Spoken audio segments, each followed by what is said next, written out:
جادو کرنا۔ فرمایا جو بندہ اس بری بیماری میں ملوث ہو جاتا ہے یہ بندے کو ہلاک کر دیتی ہے۔ بعض لوگ ایسے ہیں کہ جو اپنے مد مقابل کو زیر کرنے کے لیے جادو کا سہارا لیتے ہیں، کالے علم کا سہارا لیتے ہیں، یا خود کرتے ہیں یا کرواتے ہیں، یہ شرعی طور پہ حرام ہے۔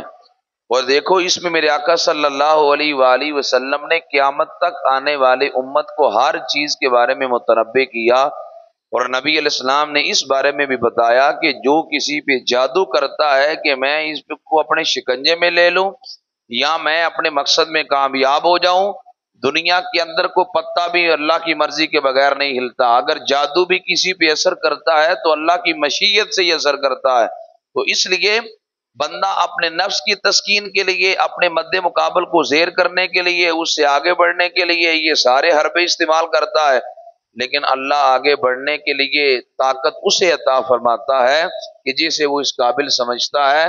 اگر بندہ ان ناجائز کاموں کے ذریعے آگے بڑھنا چاہے تو اگر اللہ نہ چاہے تو وہ نہیں آگے بڑھ سکتا، تو لا یعنی دوڑ بندے کو نہیں لگانی چاہیے۔ اللہ کی مشیت پہ، اللہ تعالیٰ کی عطا کردہ نعمتوں پہ بندے کو راضی رہنا چاہیے۔ تو یہ جو کام ہے بس سحر، جادو کرنا، ارشاد فرمایا یہ بندے کو ہلاک کر دینے والا ہے۔